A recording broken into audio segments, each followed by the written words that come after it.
El 4 de marzo de 2020, por los días en que varios grupos de expertos pedían al gobierno nacional cerrar los aeropuertos internacionales, en Cartagena, don Arnold de Jesús Ricardo, como todos los días, estaba trabajando recogiendo turistas en su taxi. Su hermana Liliana recordaría 12 días después que entre los pasajeros de ese día se encontraban 2 turistas italianos.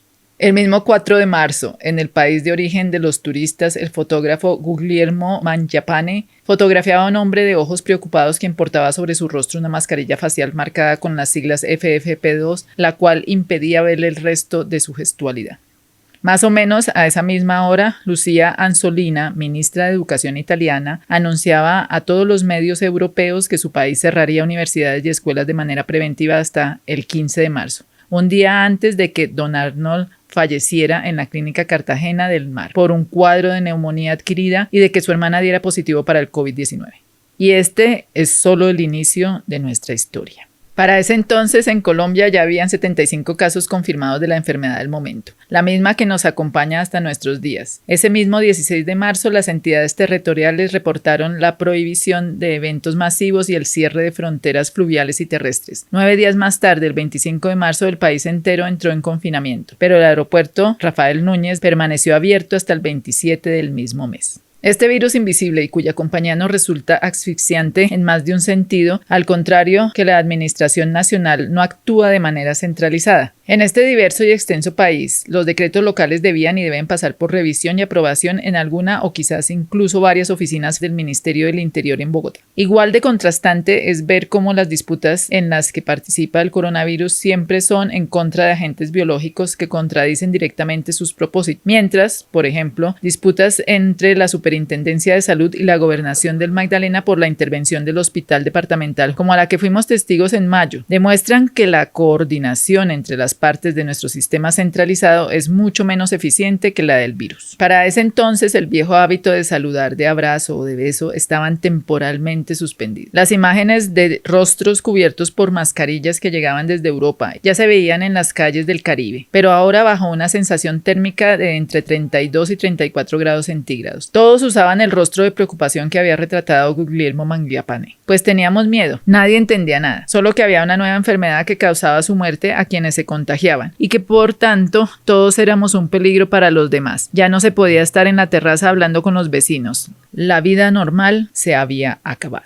Los 2 primeros fallecidos sospechosos de COVID-19 en América Latina tenían ambos en su historial médico el registro de otras condiciones que no les eran favorables: hipertensión, diabetes, bronquitis, entre otras. La región del Caribe, por su parte, también sufría de comorbilidades de antes. La pobreza era del 46,2% en el 2019 y pasó al 52,2% en el 2020, es decir, más de la mitad de los caribeños estarían en condición de pobreza y, para empeorarlo todo, varios de nuestros órganos vitales estaban comprometidos por un daño sistémico. El escenario era y es crítico, con la deficiente infraestructura de servicios públicos, con un déficit de agua potable y saneamiento básico que además era agravado por problemas de suministro debido al ya comprometido servicio eléctrico, lo que en la Guajira rural se traducía en un poco más del 4% de cubrimiento del servicio de agua potable. Y así se le dijo a las personas que una de las primeras acciones contra la nueva y mortal enfermedad era muy sencilla de realizar: lavarse las manos.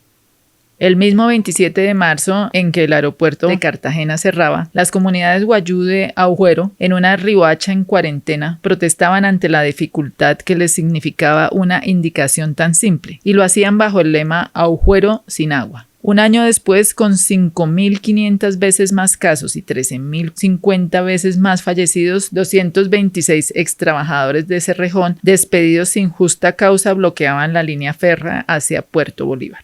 Como calculada, esta situación se repetía en La Guajira, El Cesar y Magdalena, donde distintas empresas mineras con deudas millonarias para con sus comunidades hospedantes generaban desconcierto en sus adeudados. Pues el virus también los asfixiaba, pero con una aún peor que la ya existente antes de la pandemia: reducción del precio internacional del carbón. Todos estos síntomas eran tan solo los de una comorbilidad. A la enfermedad de la inequidad histórica se le suma el síndrome de la cuarentena sin casa. Este síndrome lo sufrieron particularmente los migrantes venezolanos, que ante la falta de ayudas para sopesar su estado de vulnerabilidad decidieron intentar devolverse, y en ese proceso no se podían confinar, pues no tenían dónde hacerlo.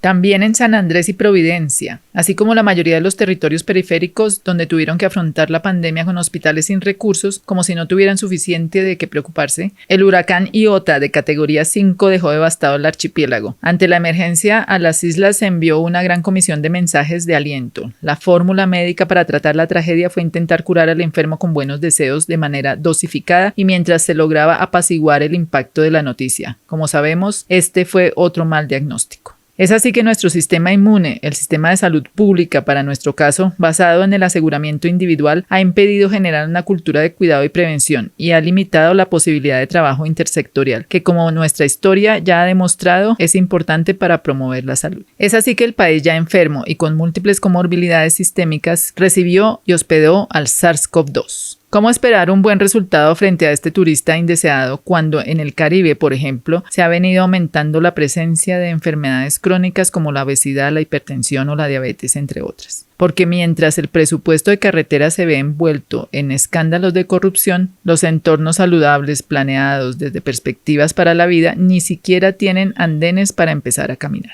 Esta realidad, que dista de la imaginada por los turistas extranjeros y nacionales que volviendo de Europa y trayendo los primeros virus imaginaban una dieta del Caribe constituida de pescado y productos locales, mientras los habitantes que se podían permitir este, irónicamente costoso producto, lo consumían además contaminado. Esta realidad, que parece ya bastante crítica, todavía no incluye los relatos endémicos, donde el dengue y otras enfermedades, muchas de ellas sin diagnóstico, vienen a hacerle compañía al famoso coronavirus o viceversa, pues se sabe que nuestro enfermo cuerpo colectivo ya sufría de estas enfermedades desde antes. Recientemente en Cartagena se evidenció un aumento significativo de la mortalidad por dengue. Las personas no fueron a sus citologías o citas de diagnóstico temprano, ni de crecimiento o desarrollo, siendo esta una región donde la consulta prenatal sigue siendo baja, la mortalidad materna alta y se siguen haciendo demasiadas cesáreas innecesarias. Parecía también que la pandemia estuviera provocando algún tipo de estado alterado de conciencia en el país. Por una parte, se reclutó personal médico para una llamada guerra contra el COVID, por la cual se lograron triplicar en Santa Marta el número de camas para UCI y para cuidados intermedios. Pero, similar al tratamiento de los buenos deseos, al personal médico se le empezó a pagar con aplausos en vez de dinero. A la enfermera Verónica Machado del Hospital Universitario de Sincelejo, la primera vacunada contra el COVID-19, se le dio un bono de tiempo en televisión, pero al momento de recibir el suero se le debían varios meses de salario. No solo se trataba de buscar lavarse las manos a pesar de la falta de agua potable, o de convertir los honorarios y el salario de las personas en aportes simbólicos e imaginarios. Ante tal sintomatología, los habitantes de este cuerpo enfermo, las comunidades de distintos lugares empezaron a divulgar y aplicar ellas mismas orientaciones de bioseguridad. Los indígenas aruacos, por ejemplo, empezaron un esquema de atención que incluye medicina convencional y tradicional. Ellos han cumplido las medidas sanitarias nacionales, pero además añadieron otras medidas preventivas como los baños medicinales a nivel familiar, el pagamento, el respeto por el territorio y la buena relación con la naturaleza. Específicamente, intentaron reducir el contacto con los centros urbanos implementando acciones para permanecer en territorio, crear rutas para comprar alimentos y medicamentos, gestionar el aislamiento preventivo por 15 días y el obligatorio para personas con infección respiratoria aguda o COVID, establecer liderazgos internos con rutas de atención propia para cada asentamiento y generar piezas comunicativas acordes a los usos y costumbres, además de facilitar intérpretes para lograr una buena información. A pesar del buen funcionamiento que ese sistema ha demostrado, en un comunicado casi como un llamado a la cordura, citaban: tenemos muy poco acceso a los sistemas de salud y los centros más cercanos suelen padecer escasez de medicinas, personal e instalaciones adecuadas.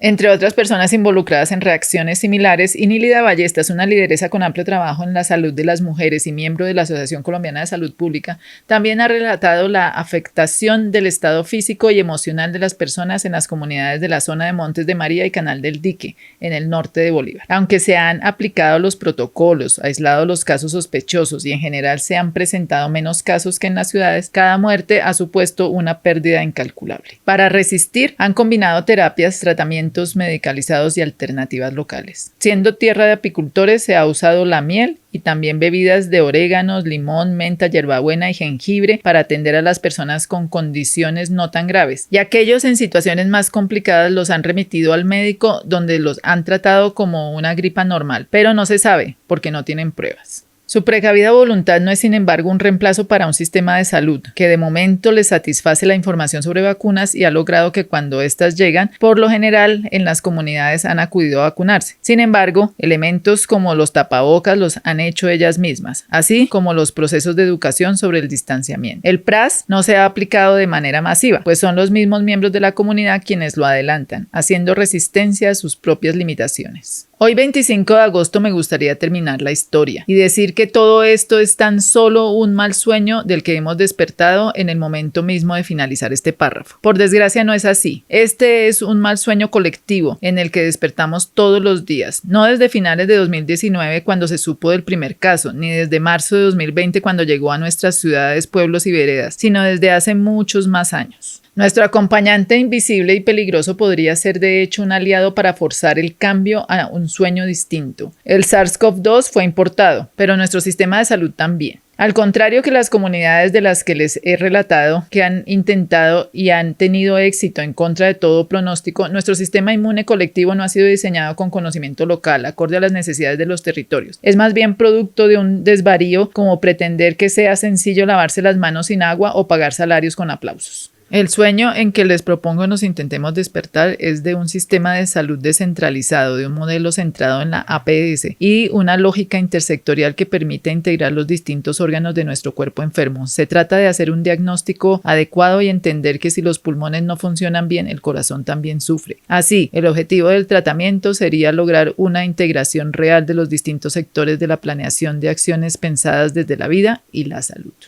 Un sistema de salud que parta del desarrollo de ciencia, tecnología e innovación articulado con las universidades, donde se produzca conocimiento local y de cara al territorio, con alternativas tecnológicas y centradas en la solución de problemas del contexto inmediato.